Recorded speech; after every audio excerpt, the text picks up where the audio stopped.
Welcome to the Jeremy and Andy Talk Movies podcast. I am Jeremy. I'm Andy. And today's the day we get to do our absolute favorite thing. We are get pumped. to recap the whole year of movies. Yeah. So we're looking back at 2024. We're going to talk about our best. We're going to talk about our worst. We're even going to talk about our most mid. Yeah. As we get ready to jump into this excitedly, one of the things I wanted to do first was just thinking back to a year ago at this time, 2023. Andy, wanted to see if you can remember what your top five were from 2023. I can. Mission Impossible Dead Reckoning Part 1 was 5. The Killer was 4. Poor Things was 3. Oppenheimer was 2. Killers of the Flower Moon was 1.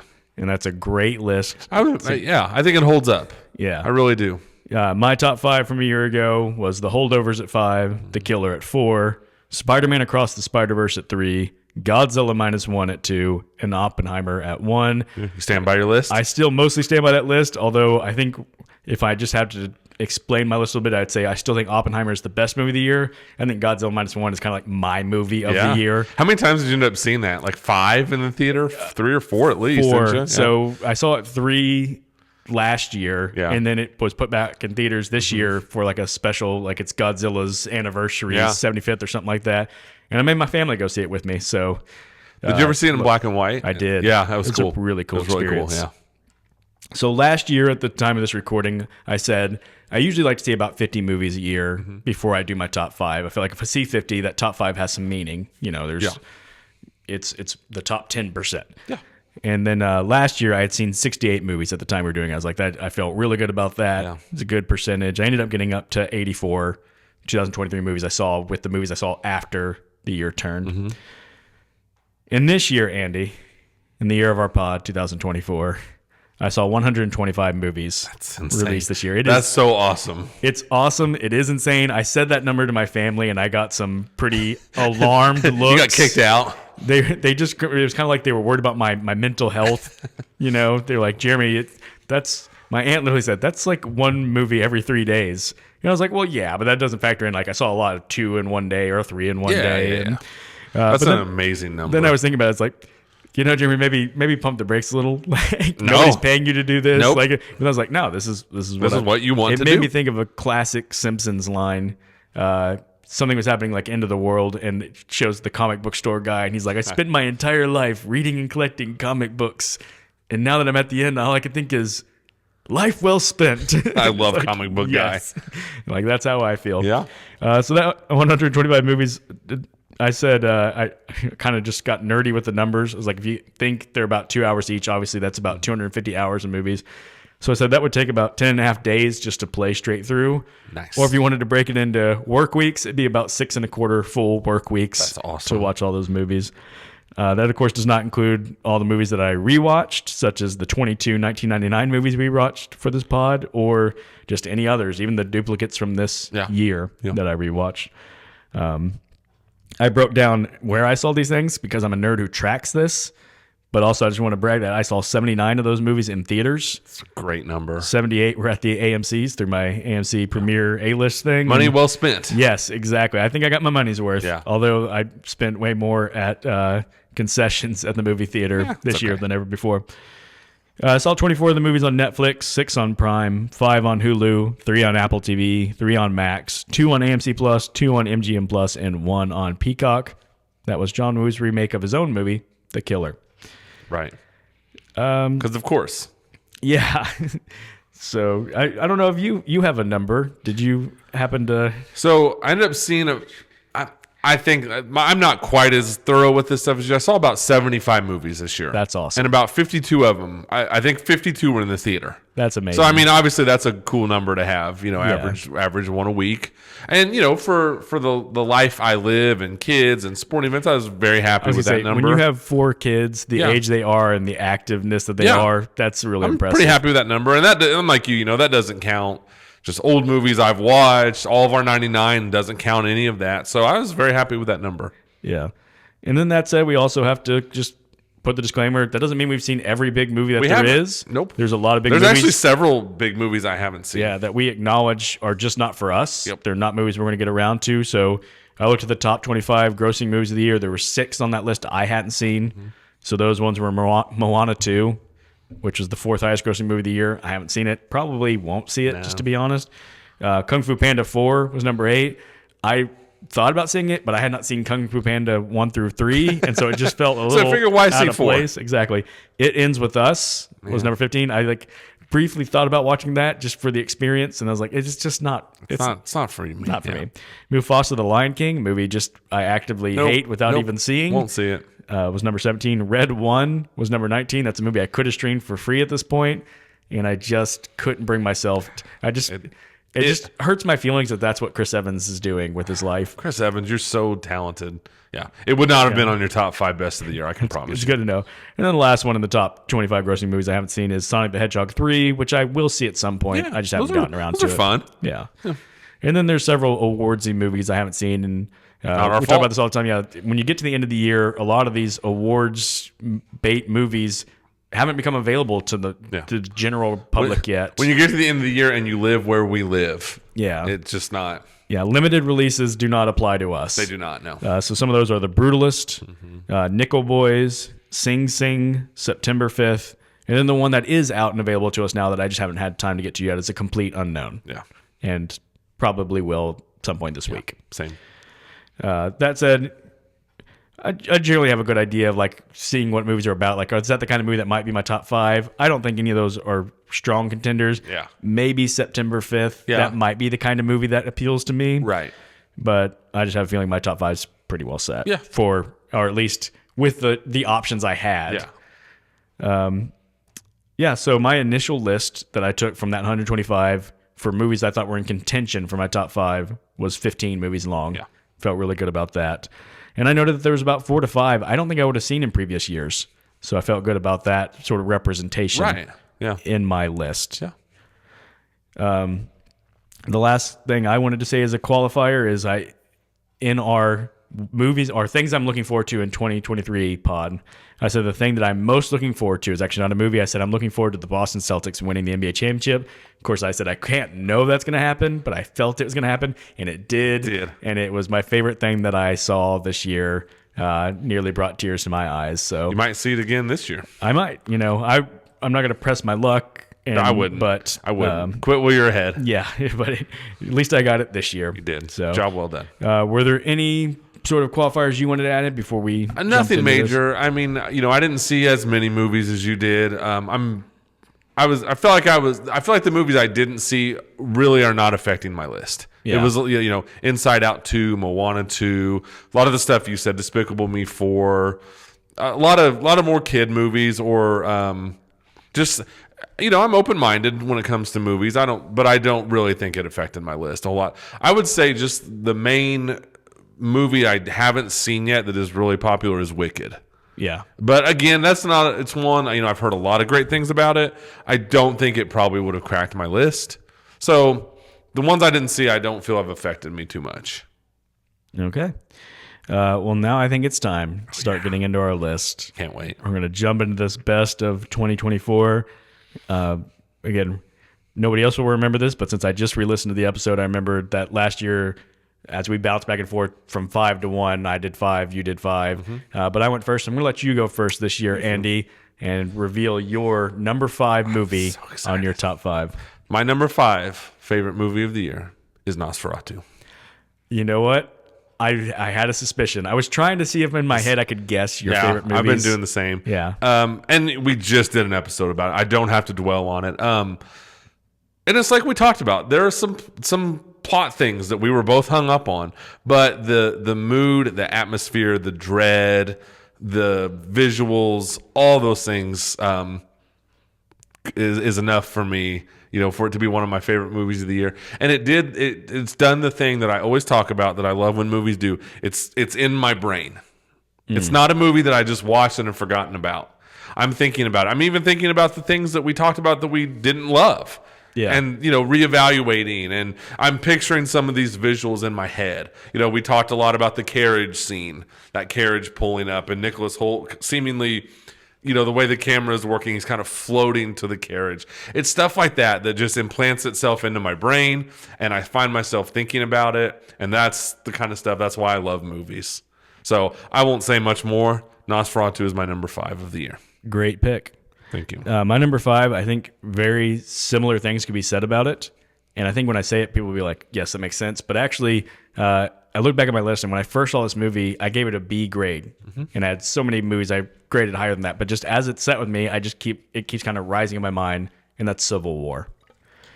Civil War was a movie when I first saw it. I was like, there was so much to process. Yeah. I was like, I don't know if it's a great movie. You know, I enjoyed our conversation about it, thinking through it. Great movie to talk about. I've rewatched it, and I liked it a little more on the rewatch. I think it's just the same that you said about Nosferatu. It just still stays in my brain. Yeah. And again, the Jesse Plemons scene is maybe the scene Probably of the year. the scene of the year, yeah. And so I think it's just aged really well in my mind, and I keep thinking of it. And when I was making my list, I was like, I just can't leave it off. It's got to be number 5 on my list. It's a great choice. I find myself wanting to apologize to my movies that didn't make it. Right. Number 4, all credit goes to you, Strange Darling. Okay. You recommended it. I somehow missed this movie. I think technically this movie debuted at a film festival in like 2023. Yeah. We don't need to worry about that. It's known for 2024. This movie's unbelievable. I don't know how I missed this. Well, everybody seemed to miss this. Yeah. It's like no matter how much of a movie guy you are, sometimes things still just go past you. I've watched this movie twice since you recommended it to me, I think a week ago, maybe 2 weeks ago at the most.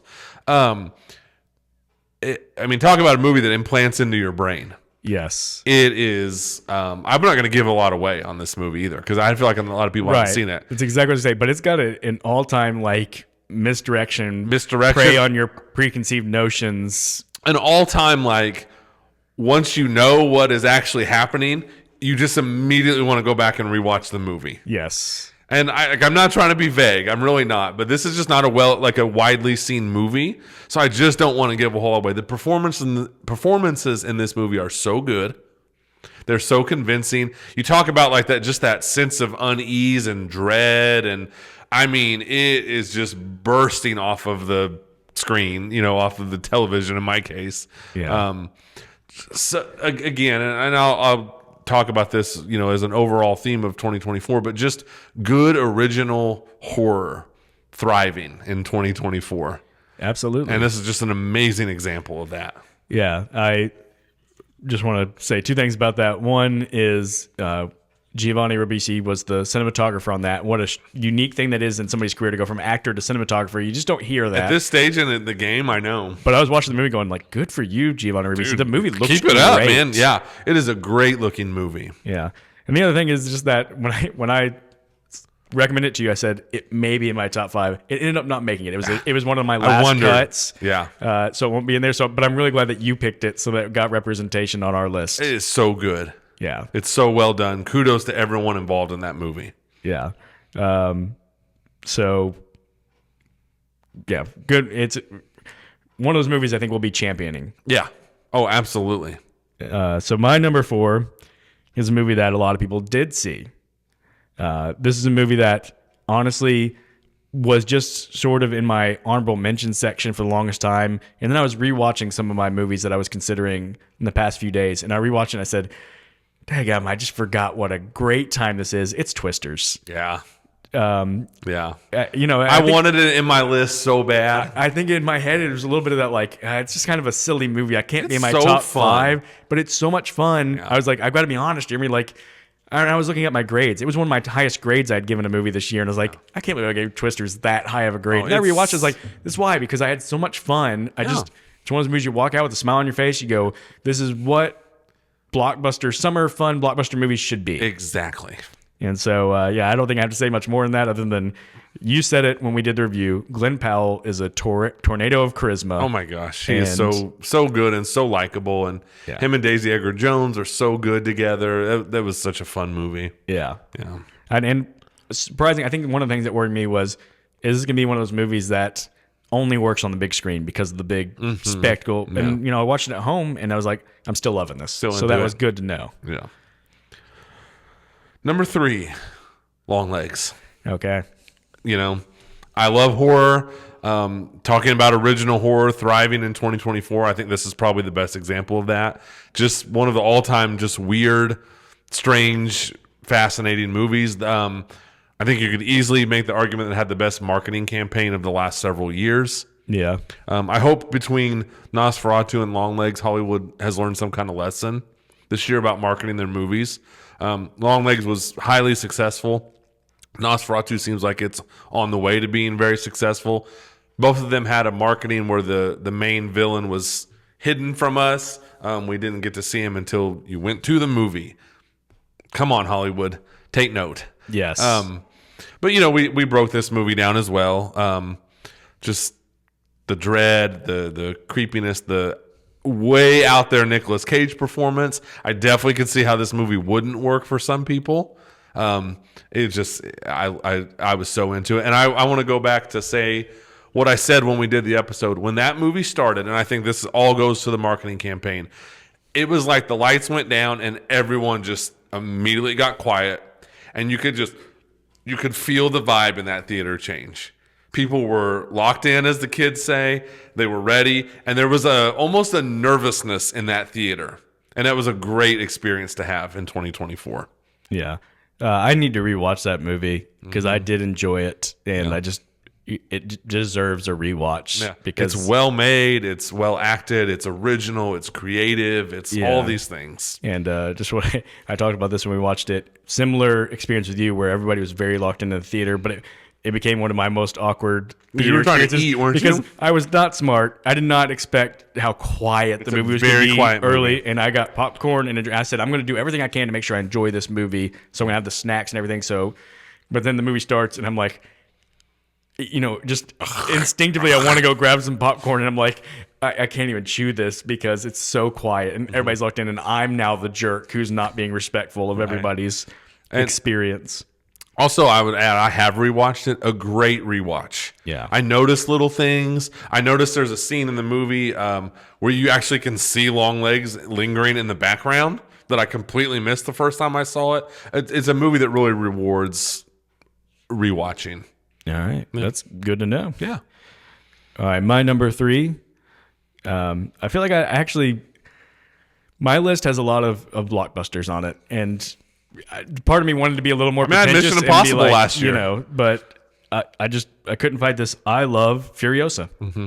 Furiosa was one of my favorite theater experiences. I love the way this movie looked up on the big screen. I went and saw it twice in the theater. Yeah. And I think I feel a little better about championing it this high because it didn't get the love I felt like it deserved. And so I want to keep saying like Furiosa was great. It's on Netflix now.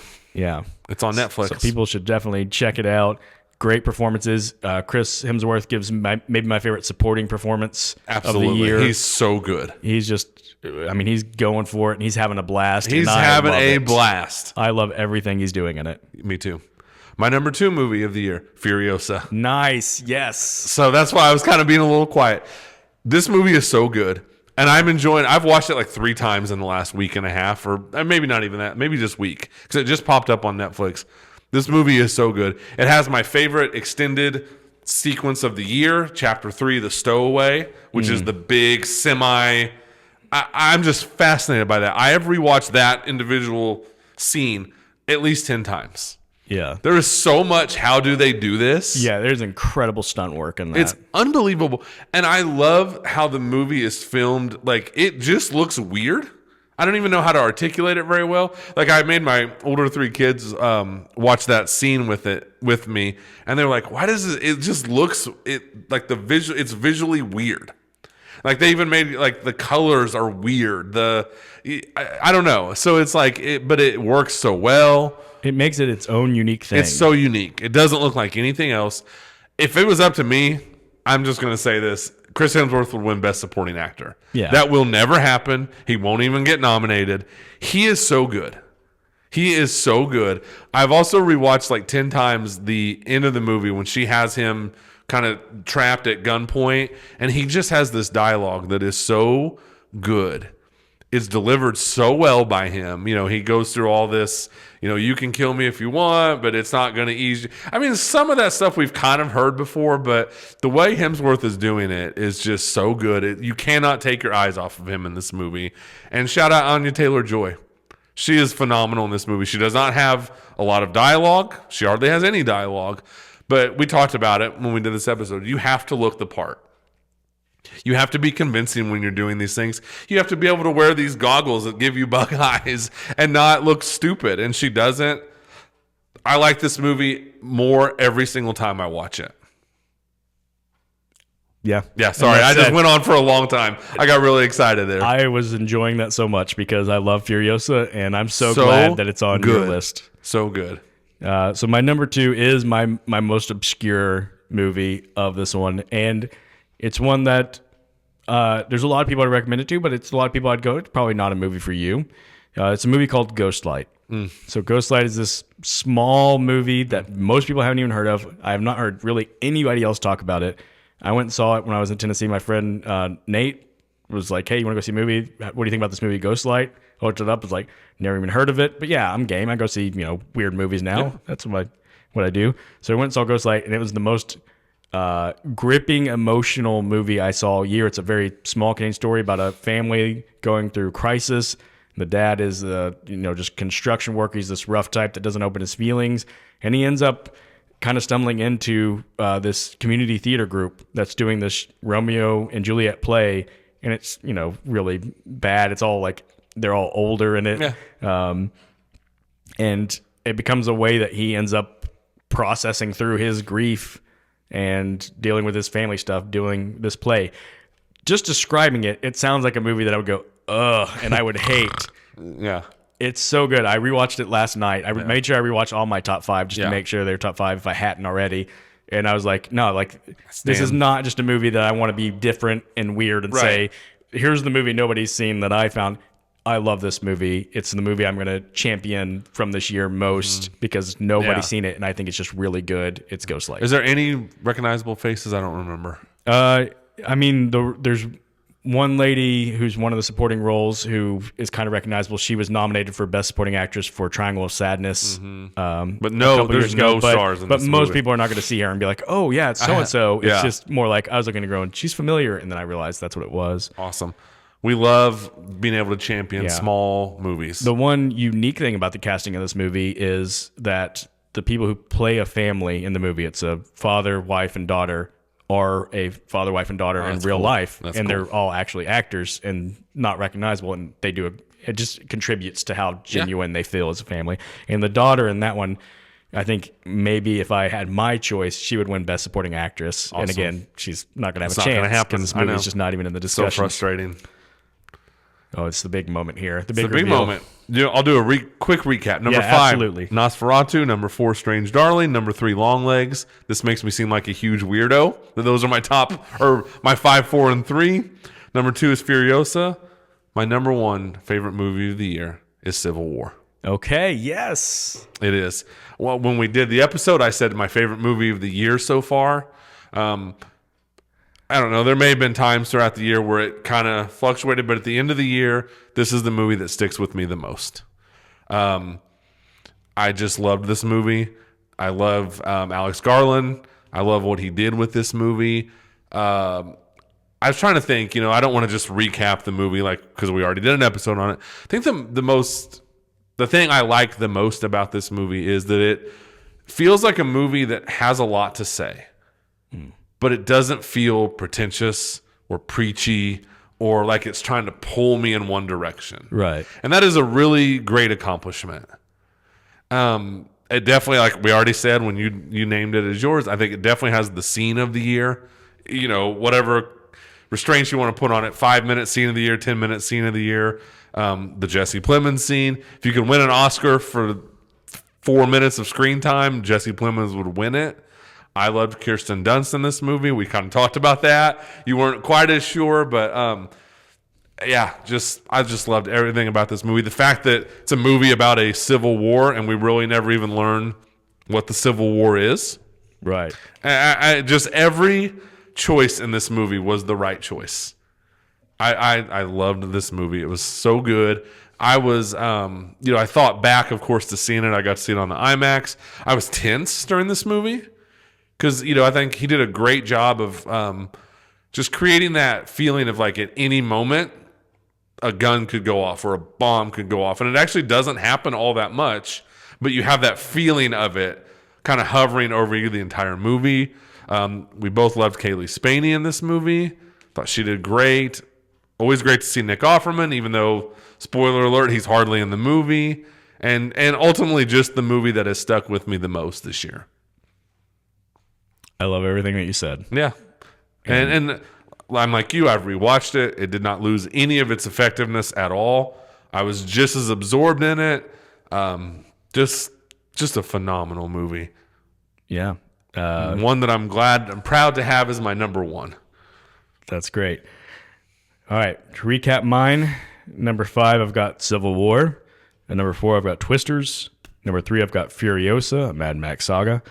Number 2, I have Ghostlight. And my number 1, which is probably not a big surprise to anybody who knows me, it's been my number 1 for since it came out, Kingdom of the Planet of the Apes. Yeah. I love this franchise. I was really nervous about having a new installment in this franchise.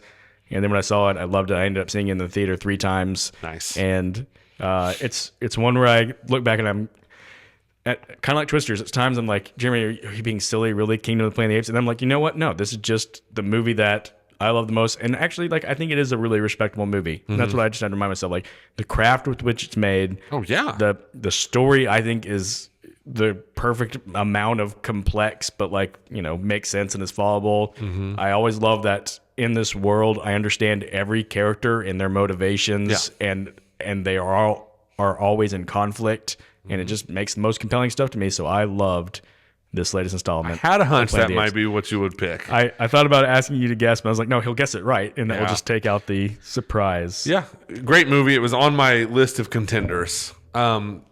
To me, the coolest thing about that movie that we talked about a lot is the human character and how she, again, they don't follow kind of the conventions where she, you know what, I've warmed up to these apes.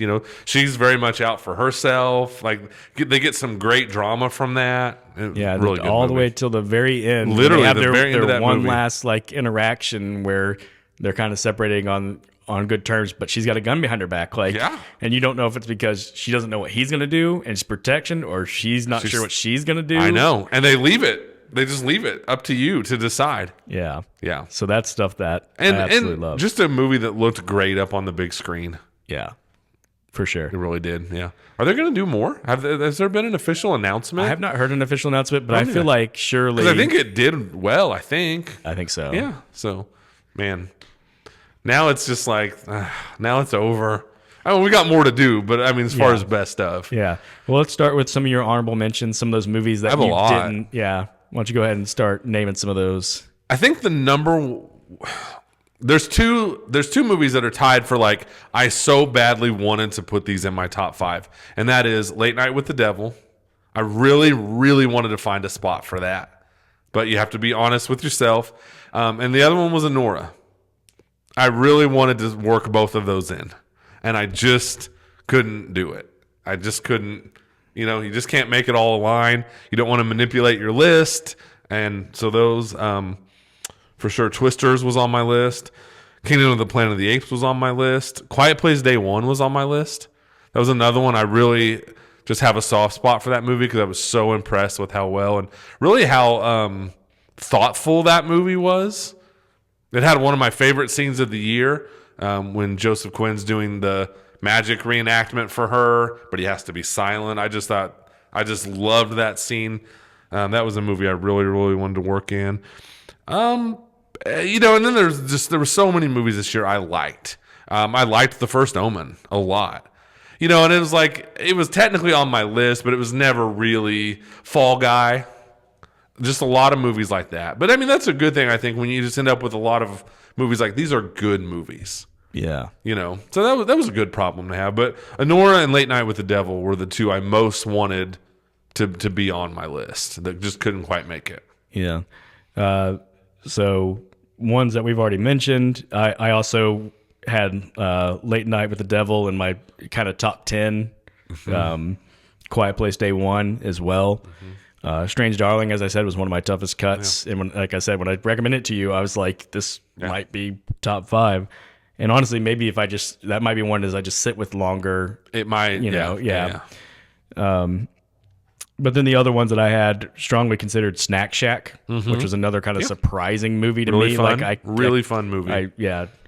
I had Hitman, which was the Richard Linklater movie with our boy Glenn Powell. Yeah. That one's just such a good, like, kind of low stakes, like throw it on in the background. And it plays great movie. Heretic, which is one of my Heretic, favorite horror movies was on mine, of the year as well.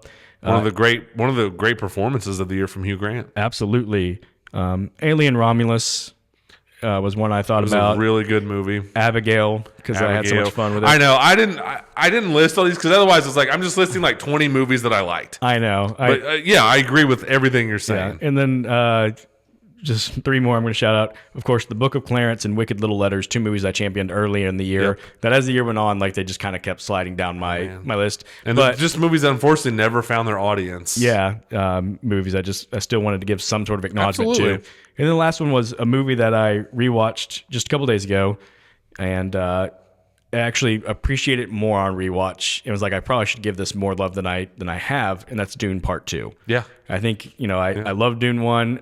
And when Dune Part 2 came out, I enjoyed it. But for some reason, over time, I just kept thinking back on it and like thinking less of it. Yeah. And so it really got lost like, in the shuffle for me. Yeah. Rewatching it, I was like, okay, this is like, I think the things that bothered me the first time, knowing it was like that, just didn't bother me much. And I was able to enjoy it more. So it's one of those movies to me. It's a really good movie, but it just got swallowed up by all these other movies. Yeah. Yeah. That's fair. I mean, like it didn't. Yeah. And it was one of my most anticipated of the year. Yeah.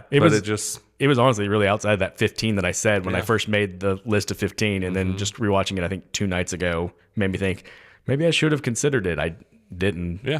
But all right, we're gonna completely swing the other way. We're gonna go to so we saw a lot of great movies. We saw some movies that it was a year rough. of highs and lows. Yes, I saw a lot of good to great movies. Unfortunately, I had a lot of contenders for worst movie of the year. I know that's what's really. And I don't want that. Really shocking is I had almost as hard a time picking my worst 5 as I did for my best 5. Yeah. So we'll jump right into this. And I did a list. Yeah. Did you? Yeah. Like an in order list. Yes, I did as well. All right. So what is your number 5 worst movie, Andy? Kinds of Kindness. Okay. What a terrible, unpleasant. I never want to watch 1 second of this movie again for the rest of my life. This movie was gross and weird and ugly, and I hated this movie. Hated it. I don't know why anyone would ever want to watch this movie. I really don't know. Fair enough. Yeah, and it's like sometimes weird movies come out, and it's like maybe the public doesn't like it, but like the esteemed movie people do, and it's like no. There's nothing deeper to this movie. It's just weird and stupid and annoying, and everyone in it's awful. Not the act, like not the performances, like the characters are just awful people. Yeah. You don't want to spend 1 second with, and I don't ever want to watch this movie again. Yeah. And this is coming from my guy Yorgos, who Poor Things was my 3rd favorite movie of the year last year. Yeah. This was terrible. I hated it. I'm going to go ahead and give something away, go out of order. That was my number 4 worst movie because exactly what you're saying. It was incredibly long. Oh my gosh! It hit 3 hours, slow. didn't it? Or I just think under it was 3 hours. It was an anthology movie. It was 3 different stories. They were the each same about actors. an hour, same actors, and it just is such a slow burn. That's uncomfortable the whole time. It's so uncomfortable. I'm exactly like you. Like I can't stand watching another minute of it because I felt like I watched 10 hours of bad movie in those 3. It was terrible. And so yeah, that was my number 4.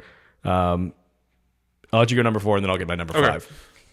My number 4, this pains me, is Megapolis from my guy Francis Ford Coppola, who is a genius, and I think Godfather 1 is probably the greatest movie ever made, in my opinion. That was a long time ago, and he has fallen from that. Just an incoherent mess.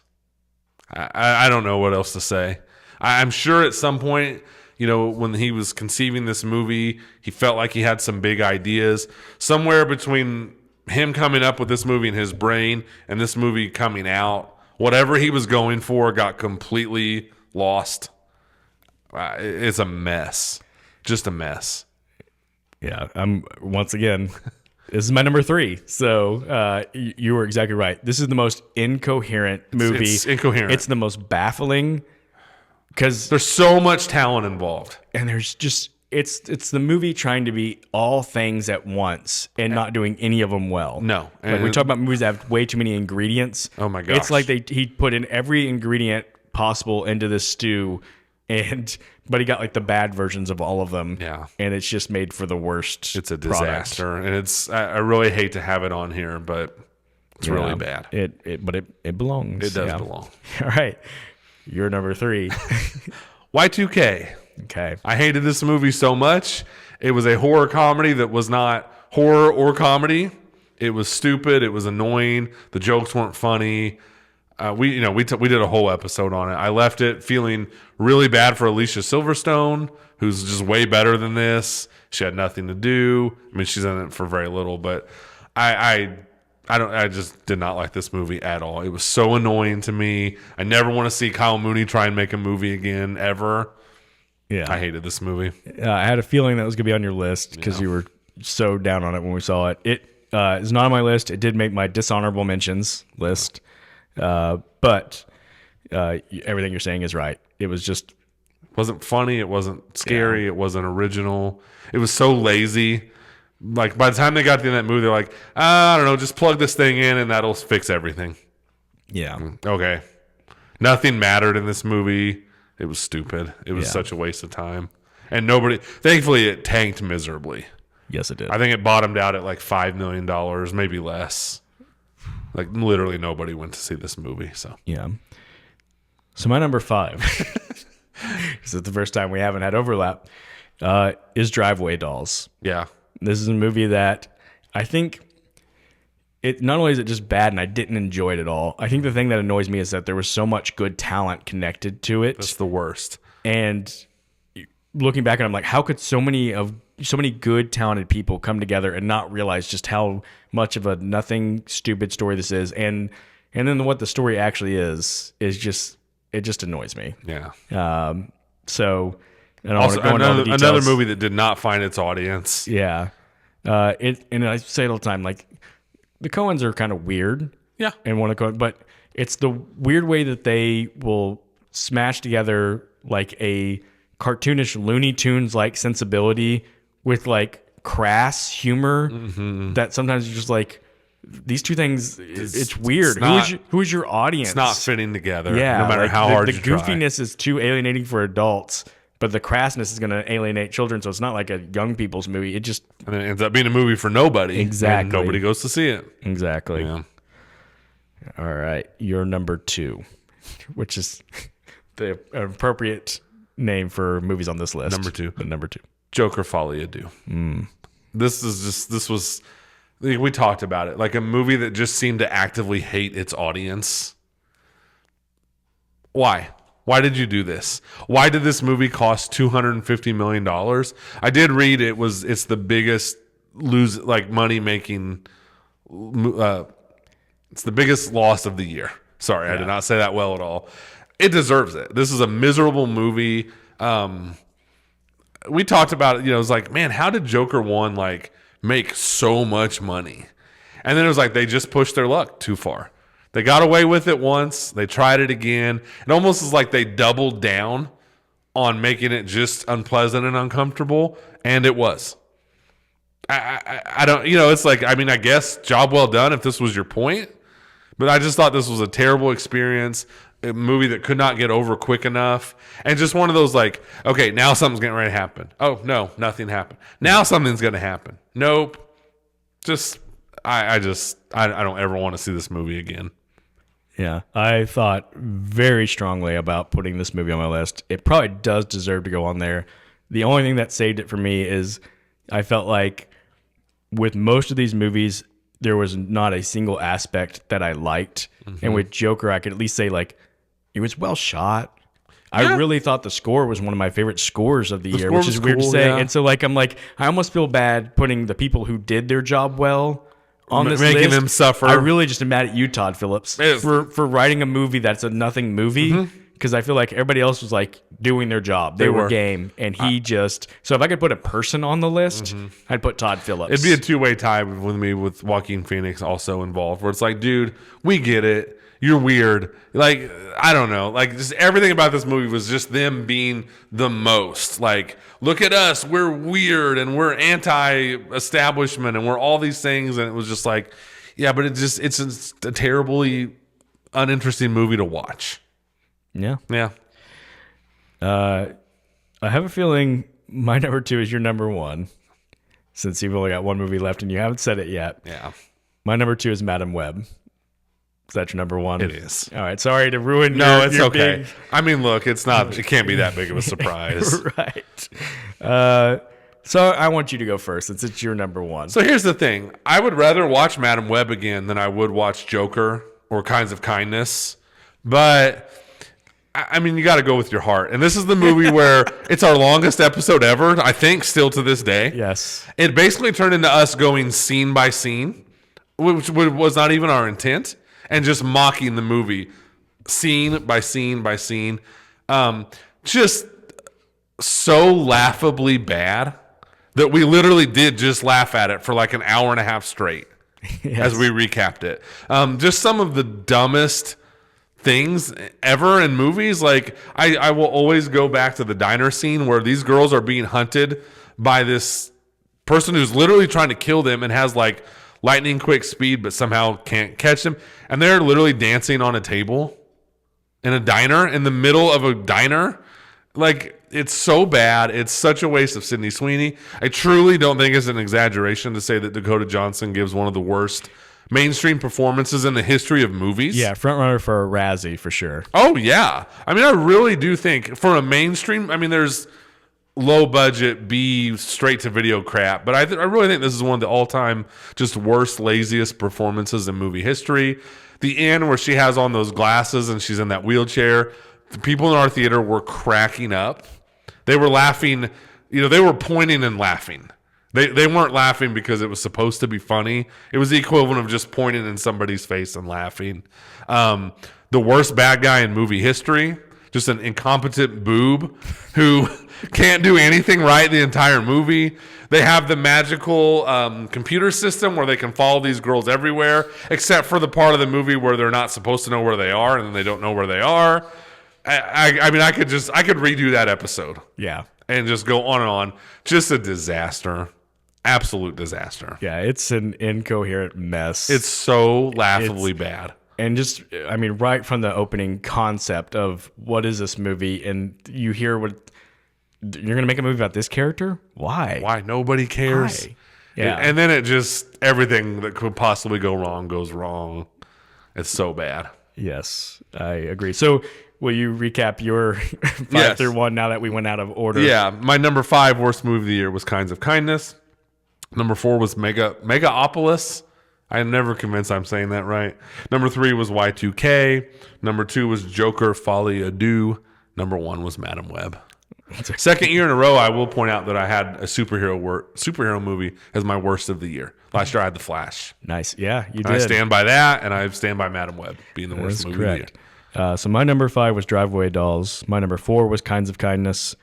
My number 3 was Megalopolis. My number 2 was Madam Web. And my number 1 worst movie of the year was Rebel Moon Part 2, The Scar Giver. Yeah.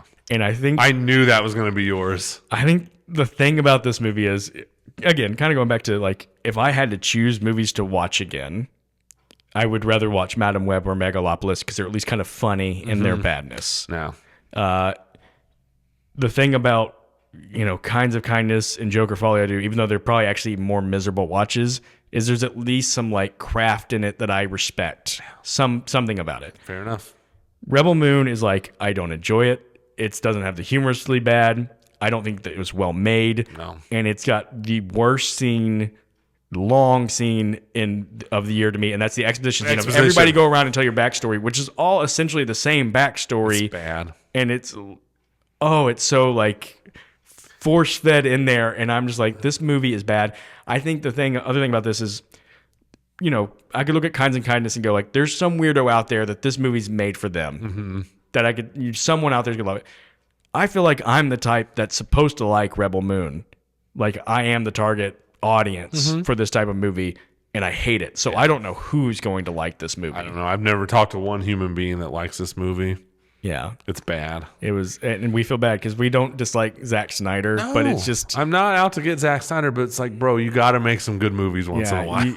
I think you need some collaborators. I think you've got some really interesting ideas. You're kind of like modern George Lucas. Yeah. You know, A like, great conceiver of ideas. yeah, but you need somebody to rein you in. Big time. Yeah, this was really bad. It would have been on my list, except I care so little about it, I think. It was just so easily dismissible to me. Yeah. But it is a really bad movie. It's annoying. Like, it's just like that. It's like a crappy video game just vomiting out on the screen, and it's really, really bad. I was fairly certain that was going to be your number one. Yeah. So I want to mention just a couple of dishonorable mentions. Obviously, I said Y2K was on my dishonorable mentions, so was Joker for All I Do. The other one that I really strongly considered and actually had in my list for a while was a movie called Lift. This was a straight to Netflix movie with Kevin Hart. So stupid. And it was like, I was angry watching it. I was like, I can't believe the budget this movie has for this nothing movie. And it's like, Kevin Hart, you're a funny dude. Like, it was actually the first movie I watched in 2024. I think it was on New Year's Day last year. It was on Netflix. I turned it on. I was like, well, this movie sucked. It's like every bad stereotype of the straight to streaming movie. It's bad. Where it feels like they just had this really half baked at best idea. They said, let's throw some talented people in there and just let them carry it. But the talented people are like, I don't really know what I'm doing to carry this. And so it just, things happen, and it's really forgettable. It's probably the best thing I could say about it. Yeah, At least it's forgettable. It's very forgettable, yeah. Yeah. And then it's probably not fair to have it quite on the level of these other movies, but I put Challengers because that was maybe one of the most frustrating movies and one of the worst endings of the year. Definitely the worst ending of the year, in my opinion. Yeah. Yeah. I mean, I didn't have a whole lot. I had Kraven the Hunter. Could have put that on there. Venom, probably not quite in this category, but it's kind of lurking on the outside a little bit. Yeah. That movie is just not for me at all. But I mean, other than that, I didn't have a ton. So when I said earlier, like, I had way too many movies in contention, I was like, my point is just like, I don't want to have hardly any movies in contention for worst of the year. So even having 7, 8, 9 is too many for me. Well, yeah. I mean, and really, there was like 7 that could have been number 1 on my worst. That's what makes it so bad. I mean, yeah, really, like, in a lot of ways, Kinds of Kindness to me is just because it was so unpleasant. But I had to go with my heart. It might have been the least. It's the least enjoyable movie of the year. But I mean, Madam Web brought us so much joy for all the wrong reasons this year. I just had to go with that. Absolutely. Yeah. All right, and now for a brand new thing we're doing, just so we can get more lists. Yes, exactly. I had way too much fun. Oh, it was a thinking blast. through this, and like, I made my list. And I was like, this list to me is just perfect. Like, these are such mid movies. So these are our top 5 mid movies of the year, and we'll go through these a little quicker because no need to dwell on too much. But Andy, what's your number 5? Gladiator 2. Oh, good choice. And I really hate that, but I don't know, just okay, it was fine. It looks good. There's good acting in it, but it just a movie that never took off for me. And it had sharks in a coliseum. So I mean, that you got to hold that against it in some way. Yep. And just a movie, like, kind of, it was like, once it ended, I was just like, okay. Like, Paul Mescal, like, I mean, spoiler alert, like, he wins, he defeats Denzel Washington, and then the movie is just kind of over after that, and I just go, oh, okay. There it is. That's exactly what I figured would happen, and it did. Yeah. So just kind of the definition of it's not bad. Yeah. But, my number 5 is Land of Bad. Yeah.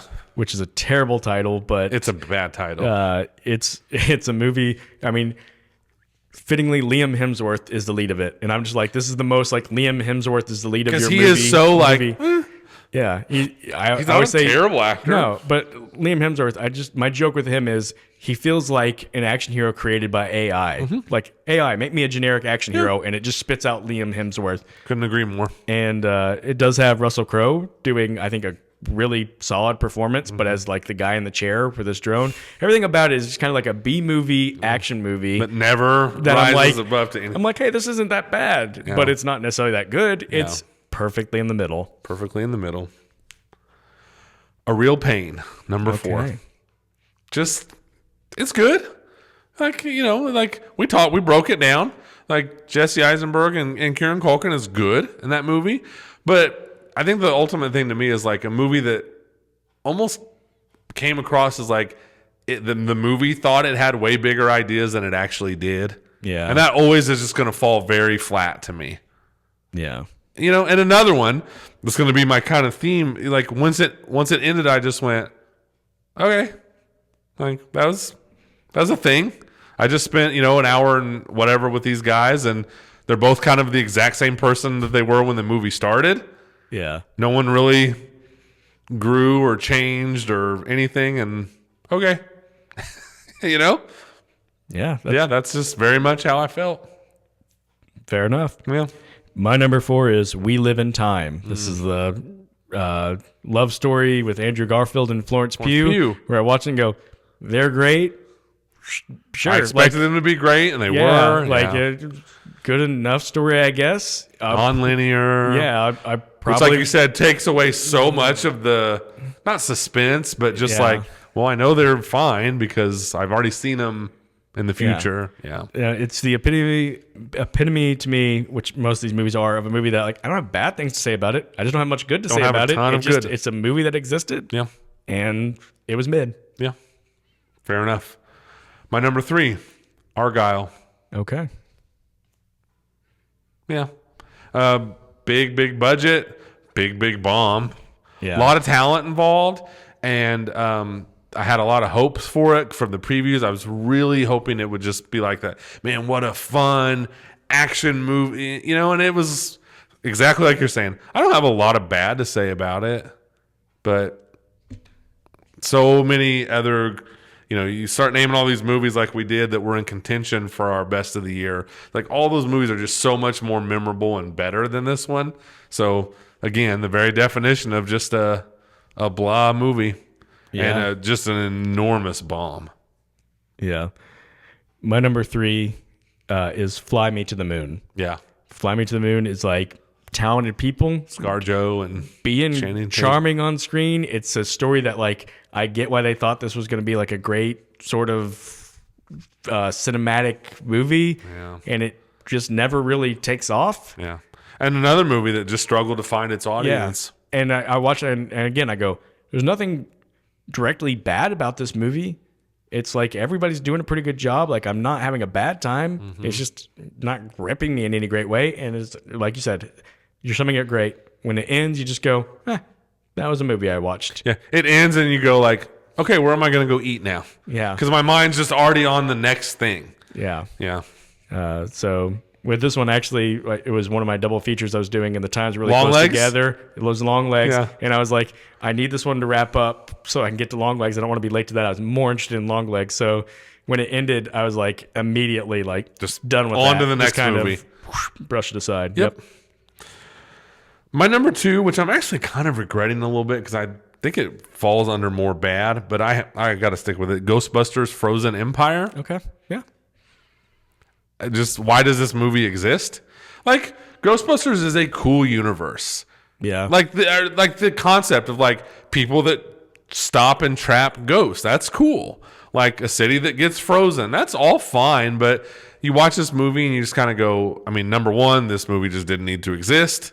They are just continually trying to suck the life out of the Ghostbusters franchise, and it was just okay. Just a big budget, okay movie that is further diminishing the legacy of an all-time classic, which is the original Ghostbusters. I think that is a great pick for this list. I don't know. I didn't even think about it for this list. And as soon as you said it, goes to like, my point. Like it's perfect. just, yeah, it's so forgettable. Like you look back, like maybe it's my age, but like Ghostbusters, the original, was such a thing. Mm-hmm. Like it was so, it was just such a part of the culture.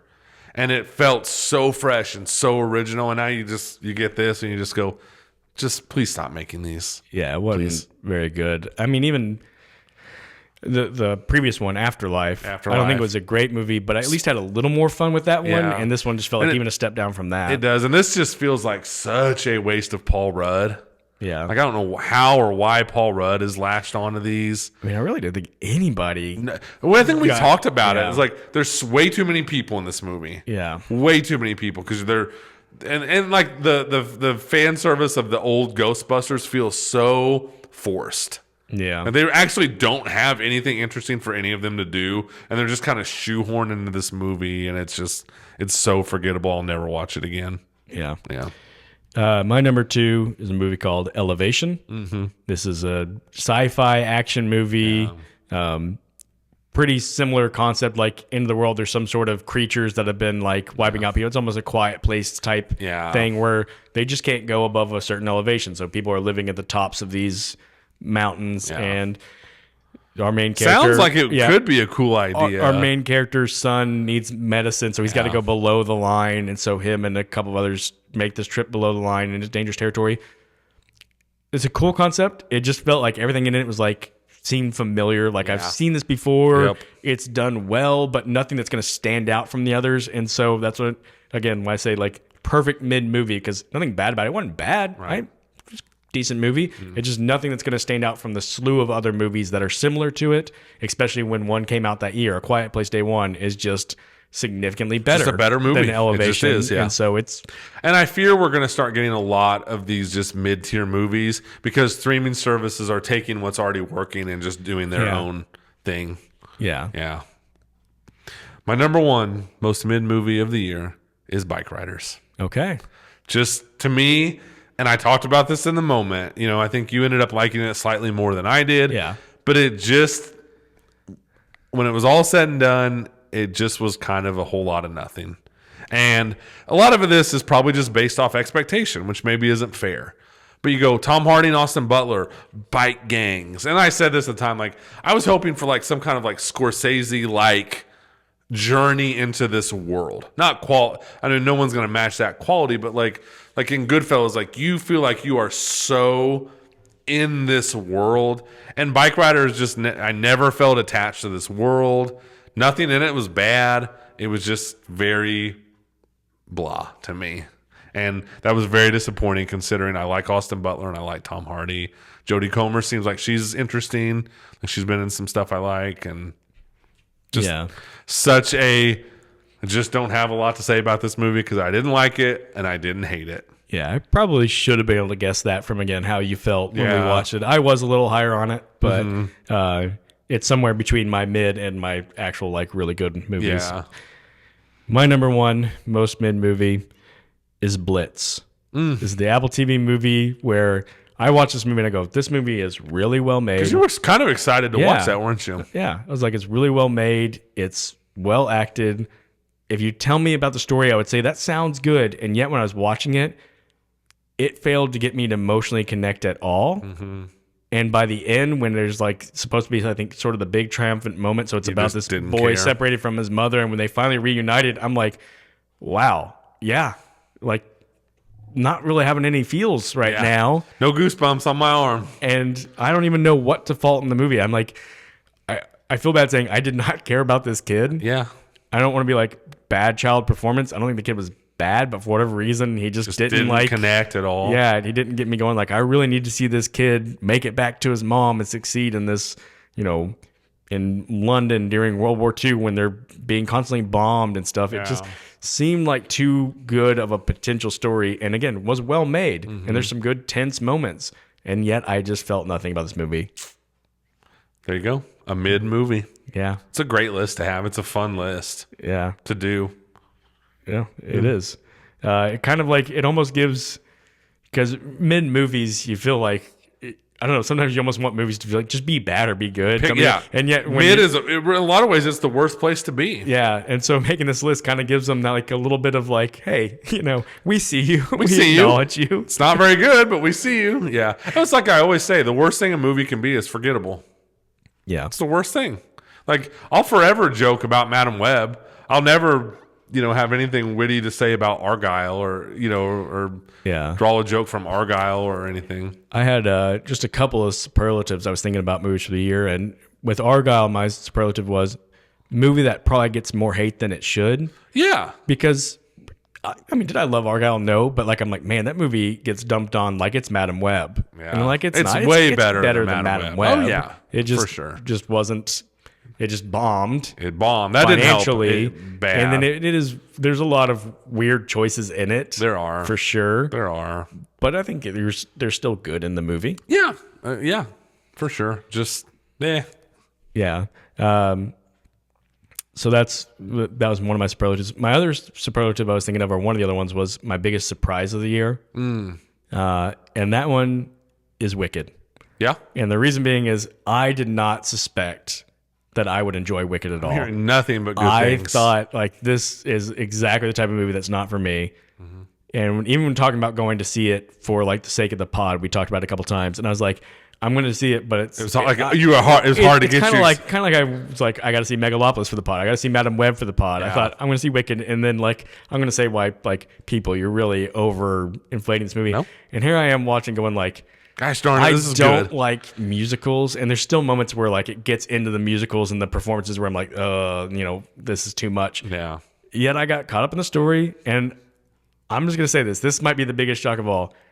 If Ariana Grande gets Best Supporting Actress nomination at the Oscars, I support it. Yeah. I thought she was really good. So yesterday, my boys ended up seeing it with my wife, and they were both like, "Man, Ariana Grande is really good in this movie."